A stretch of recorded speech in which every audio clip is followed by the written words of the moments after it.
Hello student, मैं शिवानी सोलन आपका welcome करती हूँ आपके अपने यूट्यूब चैनल एसएससी बुलेट पर।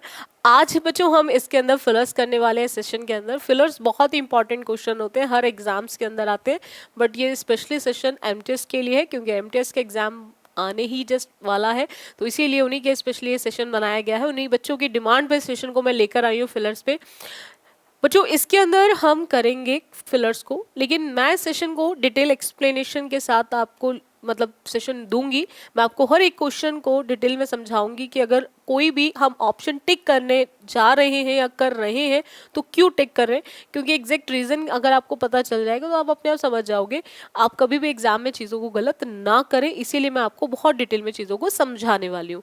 स्टार्ट करते हैं सेशन को बच्चों। पॉइंट क्या आता है बच्चों यहाँ पर, he is the patient dash called you in the morning। ये क्वेश्चन आपके एमटीएस का है जो 13/7/2022 में पूछा गया है, यानी कि 2022 का क्वेश्चन है। आपको चेक करना है कि विच, हु या फिर दैट, विच, हु या दैट, यानी कि क्वेश्चन आपका फिलर्स का पूछा गया है रिलेटिव प्रोनाउन से। रिलेटिव प्रोनाउन यानी कि इसमें आपको रिलेटिव प्रोनाउन को फिल करना है। देखो मैं हमेशा कहती हूँ कि फिलर्स के लिए ना आपको रीडिंग से ज्यादा जरूरत होती है ग्रामर की। आप देख भी सकते हो एग्जाम्पल, ऐसे ये सब पेपर्स के क्वेश्चंस है, ये कोई प्रैक्टिस क्वेश्चंस नहीं, ये सब प्रीवियस क्वेश्चंस है। और उसको मैं आपको इसलिए दिखा रही हूँ ये चीजें। बच्चा बहुत बार सोचता है कि फिलर्स के लिए मुझे रीडिंग बहुत अच्छी करनी पड़ेगी, मेरी रीडिंग बहुत अच्छी होगी, मैं फिलर्स कर लूंगा। बट मैं आपको बता दूं रीडिंग का कोई इतना मेजर रोल होता ही नहीं है फिलर्स में। एक या दो क्वेश्चन ऐसा होता है जो आपका रीडिंग से होता है, अदरवाइज मैक्सिमम क्वेश्चंस आपका ग्रामर से ही करेक्ट होता है।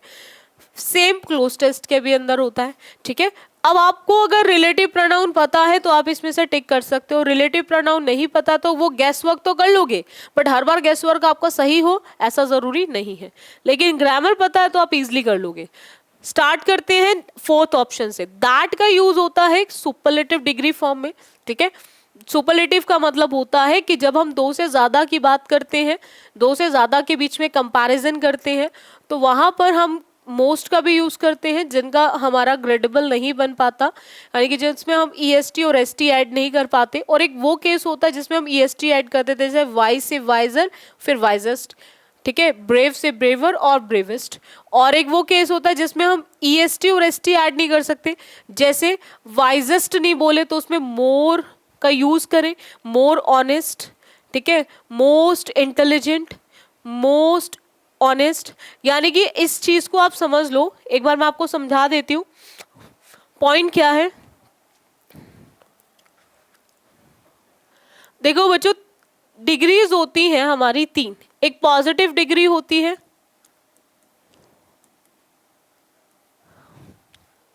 एक कंपैरेटिव डिग्री होती है,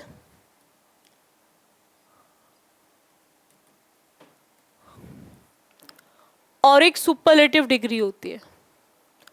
पॉजिटिव डिग्री का यूज होता है एक पर्सन की क्वालिटी को बताने के लिए, एंड कंपैरेटिव डिग्री का यूज होता है कंपैरिजन के लिए बिटवीन टू पर्सन और थिंग्स, एंड सुपरलेटिव डिग्री का यूज होता है कंपैरिजन बट दो से ज्यादा के बीच में कंपैरिजन के लिए। ये बनती भी तीन टाइप से, एक वो जिनमें इनकी फॉर्म बदल जाए गुड से बेटर और बेस्ट,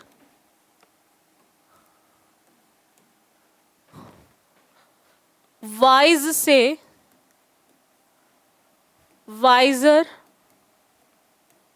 यानी कि जिसमें हम कंपैरेटिव में ई आर लगा दें या आर लगा दें, और सुपरलेटिव में हम ई एस टी लगा दें या फिर एस टी लगा दें।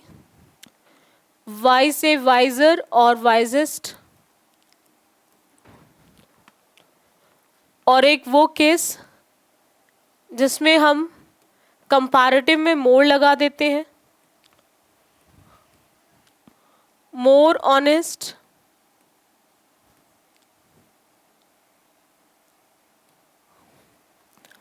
और सुपरलेटिव में मोस्ट लगा देते हैं।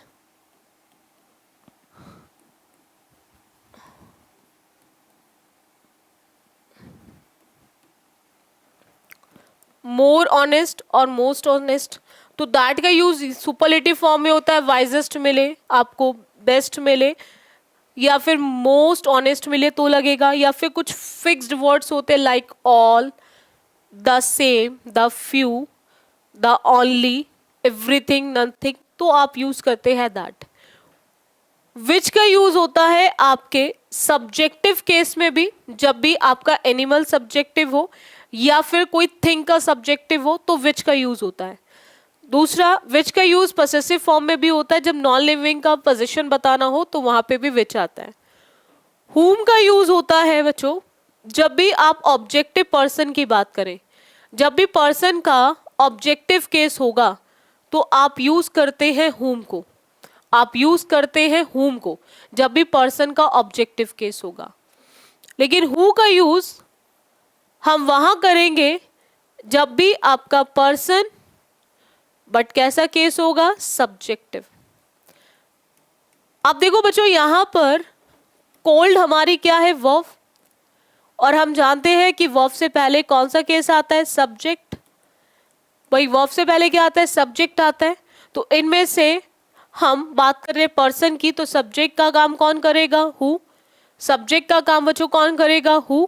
तो जो भी सब्जेक्ट का काम करेगा वही हमारा करेक्ट आंसर ऑप्शन होगा। बोलो इतना क्लियर हुआ? चलेगा, नेक्स्ट क्वेश्चन पर आते। He dash for a week when his father came. When his father came. अब देखो पॉइंट क्या है, सिंपल। वैन के बाद क्या दे रखा है, केम। केम यानी कि वर्ब की सेकेंड फॉर्म, केम यानी कि वर्ब की सेकेंड फॉर्म। सेकेंड फॉर्म किसको बताता है, पास्ट को। तो अगर फादर पास्ट में आए हैं तो डेफिनेटली दूसरा काम भी पास्ट में ही हुआ होगा, दूसरा काम भी पास्ट में हुआ होगा। ये क्वेश्चन आपके एमटीएस का है जो 7/8/2019 में पूछा गया है। अब मैं बात करूं इज बीइंग की, is ill, has been ill, ये भी आपके प्रेजेंट को बताता है बच्चों, और ये दोनों भी आपके प्रेजेंट को बताते हैं। और हम जानते हैं कि हम केम यानी कि पास्ट की बात कर रहे हैं तो डेफिनेटली हमें पास्ट का ही यूज करना होगा, और पास्ट में एक ही ऑप्शन है, एक ही ऑप्शन है पास्ट में, और इसीलिए वही आपका क्या बनेगा, आंसर ऑप्शन। क्या बनेगा बच्चों, आंसर ऑप्शन। अब आप इसको इस तरह से समझ लो कि जब भी व्हेन दो क्लॉजेस के बीच में आता है, ठीक है, तो व्हेन दो ऐसे एक्शंस को कनेक्ट करने का काम करता है जो दोनों ही कंप्लीटेड होते हैं, जो दोनों ही कंप्लीटेड होते हैं, लेकिन एक के बाद एक। तो जो भी आपका पहले कंप्लीटेड होगा, फर्स्ट कंप्लीटेड होगा, आप बच्चे ध्यान रखेंगे फर्स्ट कंप्लीटेड एक्शन जाता है पास्ट परफेक्ट में, पास्ट परफेक्ट में। और पास्ट परफेक्ट का मतलब होता है हैड के साथ वर्ब की थर्ड फॉर्म। जैसे यहां पर आपने देखा हैड के साथ बी की थर्ड फॉर्म बीन आ गई। और जो भी आपका सेकंड कंप्लीटेड एक्शन होगा, जो भी आपका सेकंड कंप्लीटेड एक्शन होगा वो जाएगा आपके पास्ट इंडेफिनिट में। और पास्ट इंडेफिनिट का मतलब होता है आपकी वर्ब की second form in affirmative sentences. जैसे कि आप यहां पर देख सकते हैं, आपको क्या दे रखा है, कम की सेकंड फॉर्म केम। और अगर सेंटेंस यहां पर नेगेटिव होता या फिर इंटेरोगेटिव होता, ये आपको इतना डिटेल में इसलिए समझाया जा रहा है ताकि आप इस तरह से कोई भी क्वेश्चन आए उसे आप गलत ना करें। तो वहां डिड के साथ आती है वर्ब की फर्स्ट फॉर्म, इस चीज को आपको ध्यान रखना है, ठीक है। तो यहां पर इसलिए हम लिखेंगे हैड बीन इल। चलेगा, नेक्स्ट आते। नेक्स्ट क्वेश्चन है बच्चों, हर पेरेंट्स ऑलवेज डैश हर इन हर स्टडीज। एमटीएस का क्वेश्चन है 2/8/2019 का। अब उसके पेरेंट्स उसको स्टडी में क्या करेंगे, एक्सपेक्टेड करेंगे, इम्प्रेस्ड करेंगे, इंटरेस्टेड करेंगे या फिर एनकरेज्ड करेंगे। तो हमारे पेरेंट्स का एक ही काम होता है जो अदर लोग हमें नहीं करते। वो चाहते हैं हमारे पेरेंट्स कि हम लाइफ में अच्छा काम करें, हम लाइफ में सक्सेस ले, यानी कि हम अपने हर उस टारगेट को अचीव करें जो हमने बनाया है कि हमें लाइफ में सक्सेसफुल होना है। तो वैसे टारगेट्स के लिए वो हमेशा हमारे पेरेंट्स हमें क्या करते हैं, एनकरेज करते हैं। वो चाहते हैं कि हम लाइफ में चीज़ों को अचीव करें। ठीक है, तो पेरेंट्स हमेशा हमें क्या करेंगे, एनकरेज। वो इंटरेस्टेड, इम्प्रेस्ड या फिर एक्सपेक्टेड का केस नहीं होगा। चलिएगा नेक्स्ट आते हैं। नेक्स्ट क्वेश्चन है dash you like some water question mark. जब भी आप किसी से कुछ भी विश पूछते हो तो उस केस में हम वुड का यूज करते हैं। वुड का यूज होता है टू एक्सप्रेस द विश। आप अपनी इच्छा को व्यक्त करने के लिए, टू एक्सप्रेस आवर विश, हम यूज करते हैं बच्चों वुड का। हम यूज करते हैं वुड का अपनी इच्छा को व्यक्त करने के लिए। वुड के साथ लाइक भी आता है बच्चों, वुड के साथ हेट भी आता है वुड के साथ प्रेफर भी आता है,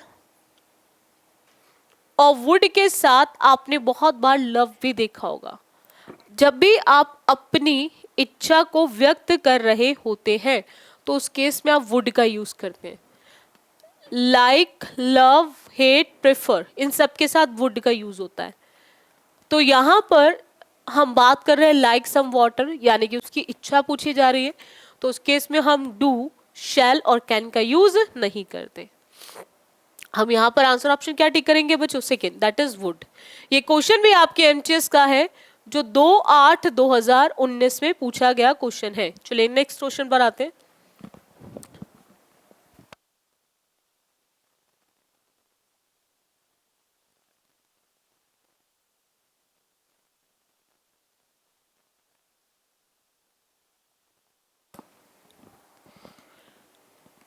एमटीएस का क्वेश्चन है बच्चों, एमटीएस 2/8/2019 का। दो I am tall I feel inferior dash others. बहुत ही कुछ चीजें फिक्स्ड होती हैं, like prior, like junior, senior, prefer, preferable, inferior.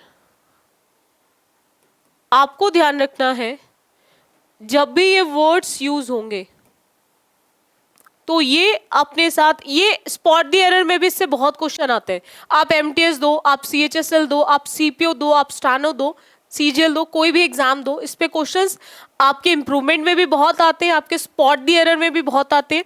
आपको ध्यान रखना है इनसे पहले ना तो मोड़ लगता है, दूसरा इनके बाद कभी भी बच्चों दान का यूज नहीं होता। ये अपने साथ हमेशा टू को लेकर आते हैं। उसी पे ये क्वेश्चन है, इंफीरियर वर्ड देखा, इंफीरियर के साथ टू आएगा, सीधा आंसर ऑप्शन फर्स्ट टिक कर दो। ये कभी भी दैन, अपॉन, फ्रॉम को लेकर नहीं आते। ठीक है, ये क्वेश्चन भी आपके एमटीएस का ही है, 2019 का क्वेश्चन है। चलेगा नेक्स्ट आते हैं। Your answer book will be dash by a computer. अब कंप्यूटर आपकी आंसर बुक को, अब ये ग्रामर से रिलेटेड है, थोड़ा सा रीडिंग पार्ट या फिर आपका वोकैब अच्छा है, आप इजीली कर सकते हो। हम क्यों कंप्यूटर की बात कर रहे हैं, और कंप्यूटर आंसर बुक को सबमिट नहीं करेगी, रिप्लाइड नहीं करेगी, टेस्ट नहीं करेगी, वो आपकी आंसर बुक को क्या करेगी, इवेल्युएट करेगी। क्या करेगी, इवेल्युएट करेगी। ठीक है, उसको चेक करेगी। ठीक है, तो इवेल्युएशन का काम करेगी। तो ये क्वेश्चन आपका एमटीएस का है जो 6/8/2019 में पूछा गया है। नेक्स्ट आते हैं। नेक्स्ट क्वेश्चन की बात करें,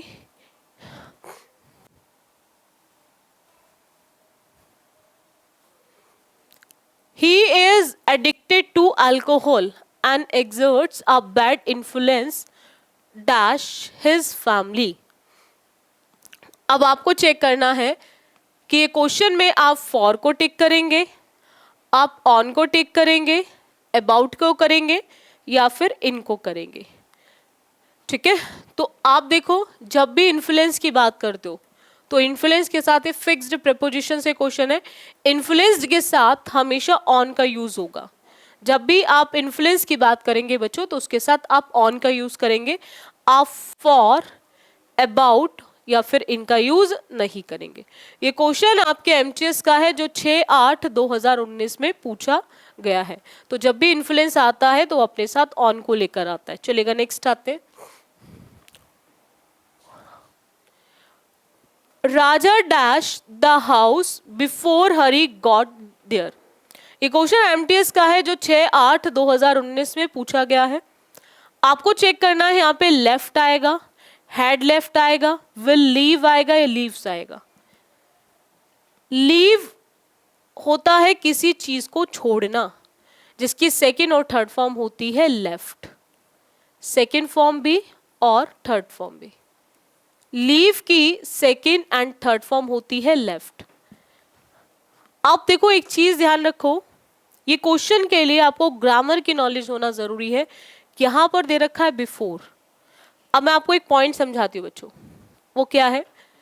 जब भी बच्चों before as a connector use हो रहा है, जब भी before as a connector use हो रहा है, कनेक्टर का मतलब कंजंक्शन है जो दो क्लॉजेस को जोड़ने का काम करता है, उस केस में आप बच्चे ध्यान रखेंगे बिफोर एज अ कनेक्टर दो एक्शंस को कनेक्ट करता है जिसमें दोनों ही एक्शंस कंप्लीटेड होते हैं। यानी कि आपने स्कूल में पढ़ा होगा, डॉक्टर के आने से पहले पेशेंट मर चुका था, डॉक्टर आया भी और पेशेंट मर भी गया, यानी कि दोनों एक्शन कंप्लीटेड है। डॉक्टर के आने के बाद पेशेंट मर गया था। बिफोर और आफ्टर का केस बहुत सुना होगा आपने स्कूल में, ये वही वाला बिफोर और आफ्टर है। ये दो ऐसे एक्शंस को कनेक्ट करने का काम करता है जिसमें दोनों कंप्लीटेड होते हैं, बट दोनों ही कंप्लीटेड पास्ट में होते हैं। डॉक्टर आया भी पास्ट में, पेशेंट मरा भी पास्ट में, ठीक है। तो दो पास्ट के कंप्लीटेड एक्शंस को कनेक्ट करने का काम करता है आपका बिफोर। लेकिन इसमें एक केस आता है कि जो फर्स्ट कंप्लीटेड एक्शन होगा वो जाता है आपके पास्ट परफेक्ट में। जो भी बच्चों फर्स्ट कंप्लीटेड एक्शन होगा वो जाता है आपके पास्ट परफेक्ट में, और जो भी आपका सेकंड कंप्लीटेड एक्शन होगा, जो भी आपका सेकंड कंप्लीटेड एक्शन होगा वो जाएगा आपके पास्ट इंडेफिनिट में, वो जाएगा आपके पास्ट इंडेफिनिट में। पास्ट परफेक्ट का मतलब होता है हैड के साथ वर्ब की थर्ड फॉर्म, और पास्ट इंडेफिनिट का मतलब होता है वर्ब की सेकेंड फॉर्म अगर सेंटेंस आपका अफर्मेटिव होगा, और डिड के साथ वर्ब की फर्स्ट फॉर्म अगर सेंटेंस आपका नेगेटिव या फिर इंटेरोगेटिव होगा। इस चीज को आपको ध्यान रखना है। इस क्वेश्चन में कुछ ऐसा ही दे रखा है, वो वहां से पहले ही घर छोड़ चुका था, मतलब उसके जानने से पहले, तो बाद में जो एक्शन हुआ पास्ट इंडेफिनिट। तो गेट की वर्ब की सेकेंड फॉर्म क्या होती है, गॉट। तो हमने क्या देखा यहाँ पर, सेकेंड एक्शन तो गॉट है, लेकिन फर्स्ट एक्शन क्या होगा, past perfect, and past perfect में सिर्फ हैड के साथ वर्ब की थर्ड फॉर्म आती है। तो विल लीव, लीव्स और लेफ्ट को हम इजिली कट कर सकते हैं। सो हमारा आंसर ऑप्शन क्या होगा, सेकेंड, क्योंकि लेफ्ट पास्ट इंडेफिनिट को बता रहा है, और ऐसा कभी नहीं होता कि दो एक्शन एक साथ कंप्लीट होंगे, एक के बाद एक होगा, तो इसीलिए पास्ट इंडेफिनिट नहीं आ सकता है। तो ये भी पास्ट, विल लीव फ्यूचर को बताता है और लीव्स आपके प्रेजेंट को बताता है, बट बात किसकी हो रही है, पास्ट की हो रही है। तो बिफोर जब भी बच्चों एज अ कनेक्टर आता है तो वो कनेक्टर एज अ कनेक्टर वो दो ऐसे एक्शंस को हमेशा कनेक्ट करेगा जिसमें दोनों ही एक्शंस कंप्लीटेड होते हैं, बट एक आपका पहले एक होगा और उसके बाद एक होगा। तो पहला जो होगा वो पास्ट परफेक्ट, जो बाद में होगा वो पास्ट इंडेफिनिट। चलेगा, नेक्स्ट क्वेश्चन पर आते हैं। When are you dash to write to your friend? ये क्वेश्चन एमटीएस का है जो 7/8/2021 में पूछा, 19 में पूछा गया क्वेश्चन है, ठीक है। आपको इस ब्लैंक के लिए फिल करना है, इसमें से क्या फिल होगा। देखो, इसमें गॉन होगा, गोइंग होगा, गोज होगा या गो होगा। अब आपको एक चीज देखनी है, वो क्या है, आर। जब भी बच्चों इज, आर, एम की बात करें तो ये अपने साथ दो वर्ब को लेकर आती है, एक तो आईएनजी को, ठीक है, और एक ये लेकर आती है वर्ब की थर्ड फॉर्म को। इज, आर, एम अपने साथ दो फॉर्म को लेकर आती है, एक आईएनजी और एक आपकी थर्ड फॉर्म। आईएनजी का यूज होता है जब भी सेंटेंस आपका एक्टिव में हो, ठीक है, और थर्ड फॉर्म का यूज होता है जब भी सेंटेंस आपका पैसिव में हो। अब हमें ये क्लियर हो गया कि हमें आंसर इन दो में से चूज करना है। हम गोज या फिर गो का यूज नहीं कर सकते क्योंकि ये दोनों प्रेजेंट इंडेफिनिट में आती है। हमें ऊपर आर दे दिया है, लेकिन यहां पर एक्टिव और पैसिव के बीच में जो डिफरेंस है ये मैं एक सेशन ले चुकी हूँ, बहुत अच्छे से मैंने उसमें एक्सप्लेन करा हुआ है आप बच्चों को कि कैसे पहचाने कि sentence is in active and passive. But फिर भी इन शॉर्ट मैं आपको थोड़ा सा बता देती हूँ। जब भी आप किसी भी सेंटेंस की स्टार्टिंग देखें परफॉर्मर ऑफ द एक्शन से, तो वो सेंटेंस होगा एक्टिव, और अगर आप सेंटेंस की starting performer of the action से ना देखें तो वो सेंटेंस होगा आपका पैसिव। हमने यहाँ पर क्या देखा, यहाँ जाने का काम यू ही कर रहा है, तो सेंटेंस एक्टिव में है और एक्टिव में ये लेकर आएगा अपने साथ आईएनजी। इसीलिए हम यहाँ पे गॉन की जगह क्या लिखेंगे, गोइंग लिखेंगे। गॉन की जगह क्या लिखेंगे, गोइंग, क्योंकि sentence is in active and whenever sentence is given in active तो उस केस में आप इज, आर, एम के साथ लगाते हैं आईएनजी। चलेगा, नेक्स्ट आते हैं। Man dash a strong desire to accumulate wealth। बिल्कुल हर इंसान आजकल यही चाहता है लाइफ में पैसा इकट्ठा हो जाए, कैसे भी वो पैसे को इकट्ठा कर ले, ठीक है। एमटीएस का क्वेश्चन है 7/8/2019 का। आपको चेक करना है कि हैव, हैड, इज हैविंग या फिर हैज। देखो ऐसा तो नहीं है ये डिजायर आज ही है, ये तो जब तक लोग रहेंगे तब तक होती रहेगी, यानी कि हम इसे पास्ट में नहीं लिख सकते, ठीक है। और हैज, हैव के साथ आईएनजी कभी भी वर्ब में नहीं लगता, तो इज अब बचता है हैज या फिर हैव, ठीक है। अब मैन कितने हैं बच्चों, एक, क्योंकि एम ए एन मैन होता है सिंगुलर। जब हम एक की बात करते हैं तो हम एम ए एन का यूज करते हैं, और अगर हम एक से ज्यादा की बात करते हैं तो एम ई एन का यूज करते हैं। एक से ज्यादा है तो एम ई एन का यूज होगा, और अगर एक है तो एम ए एन का यूज होगा। अब आपको ध्यान रखना है कि जब मैन है एम ए एन सिंगुलर है, तो उसके केस में हम कभी भी हैव का यूज नहीं करेंगे, क्योंकि हैव आपकी प्लूरल वर्ब है।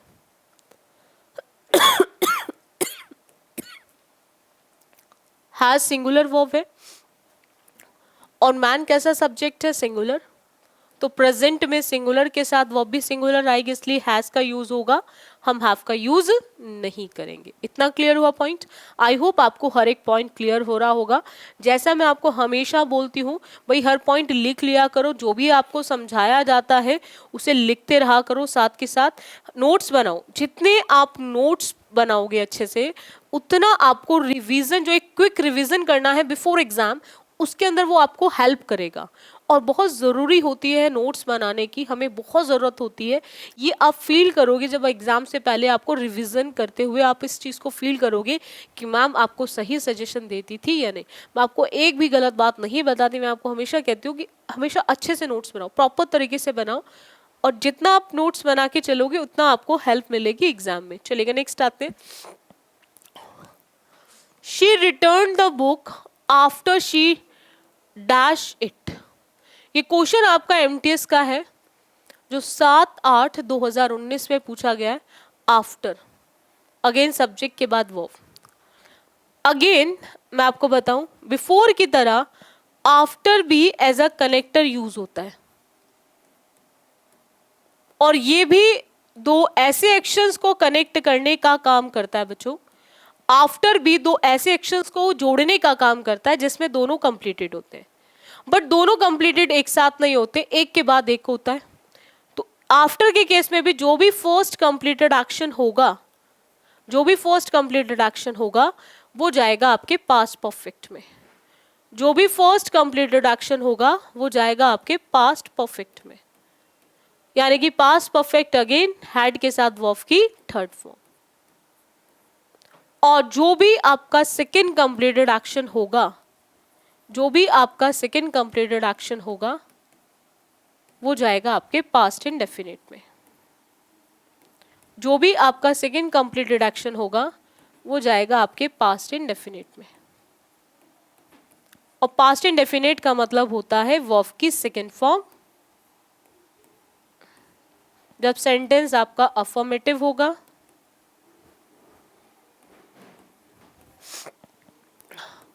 और डिड के साथ वर्ब की फर्स्ट फॉर्म, जब भी सेंटेंस आपका नेगेटिव या फिर इंटेरोगेटिव होगा। इसको आप हमेशा ध्यान रखेंगे, ठीक है। तो यहां पर वही केस दे रखा है बच्चों, उसने बुक रिटर्न करी। भाई पहले तो वो बुक को क्या करेगी, रीड करेगी। पहले बुक को रीड करेगी तभी रिटर्न करा ना। तो पहला कंप्लीटेड एक्शन क्या हुआ, रीड करने का। अब पास्ट परफेक्ट में मैंने अभी क्या लिखवाया आपको, पास्ट परफेक्ट में क्या लिखवाया, पास्ट परफेक्ट में हैड के साथ वर्ब की थर्ड फॉर्म। रीड की सेकेंड एंड थर्ड फॉर्म लिखी सेम जाती है, बस उसको रेड बोलते हैं। Read, red, red, but spelling same होती है, उसमें कोई चेंज नहीं होता। और पास्ट परफेक्ट में सिर्फ हैड आता है और हैड के साथ वर्ब की थर्ड फॉर्म रेड। तो इसीलिए हम रीड्स, रीड ये दोनों प्रेजेंट में आते हैं, प्रेजेंट के इंडेफिनिट में।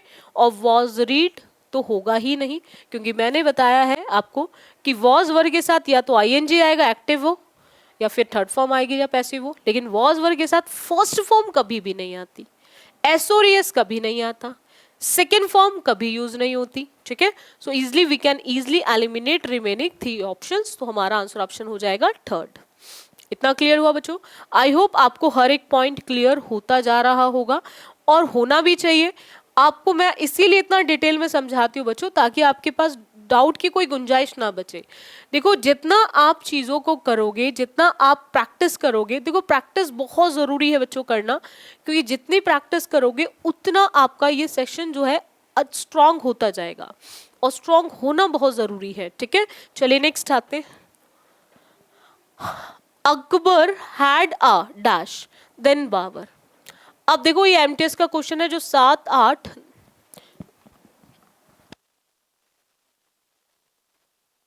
2019 में पूछा गया है। देन THAN देन, यानी कि हम बात कर रहे हैं कंपैरेटिव डिग्री की। और यहां कंपैरेटिव डिग्री क्यों है, क्योंकि बात हो रही है अकबर और बाबर के बीच में, दो लोगों के। और कंपैरेटिव डिग्री का यूज दो के लिए होता है, ठीक है। जब भी कंपैरिजन होता है between two person, comparison between two persons और थिंग्स, दो लोगों के बीच में या दो चीजों के बीच में जब भी आपका कंपैरिजन होता है तो वहां लगती है कंपैरेटिव डिग्री। अब कंपैरेटिव डिग्री में आपको ध्यान रखना है, हम लॉन्ग, ये पॉजिटिव डिग्री है, और पॉजिटिव डिग्री लगती है आपके एक पर्सन की क्वालिटी के लिए। लॉन्गेस्ट आपकी सुपरलेटिव डिग्री है। सुपरलेटिव डिग्री का यूज होता है जब भी आप कंपैरिजन करेंगे बट दो से ज्यादा के बीच में, तो superlative degree is the highest degree जिसका यूज होता है दो से ज्यादा के केस में। अब लॉन्गर या फिर मोर लॉन्ग, अगर बच्चों दो चीजें आती हैं, एक होता है ग्रेडेबल। मैं आपको एक चीज समझा दूं, एक होता है ग्रेडेबल एडजेक्टिव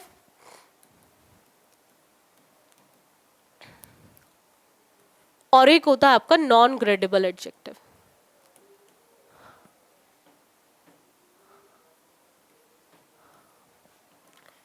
आपको ध्यान रखना है, ग्रेडेबल एडजेक्टिव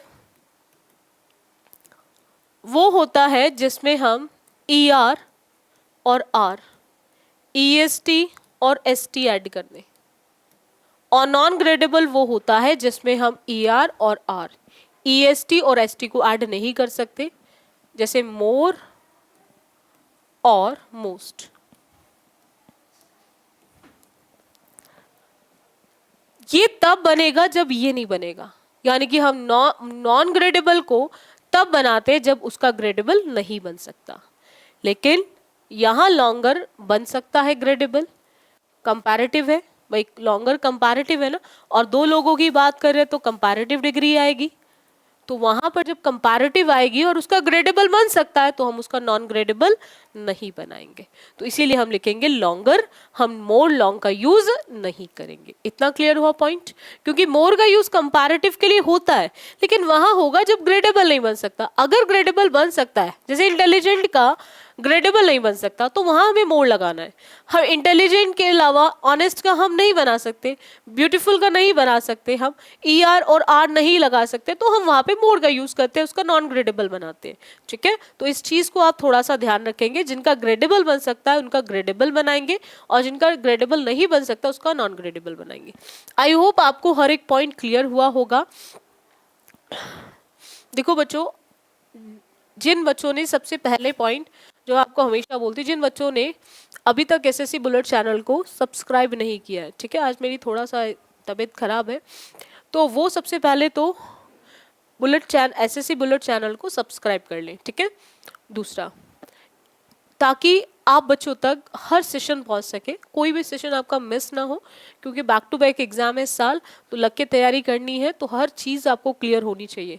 SSC बुलेट पर आपको वोकैब की सीरीज भी मिल रही है, ग्रामर भी मिल रहा है, प्रैक्टिस पार्ट भी मिल रहा है, और ये तीनों ही चीज़ें चाहिए एग्जाम को क्रैक करने के लिए। अगर इंग्लिश अच्छी करनी है तो तीनों पे ही वर्क करना है, तो इसीलिए तीनों चीज़ों को SSC बुलेट चैनल आपके लिए दे रहा है, डेली बेसिस पे दे रहा है।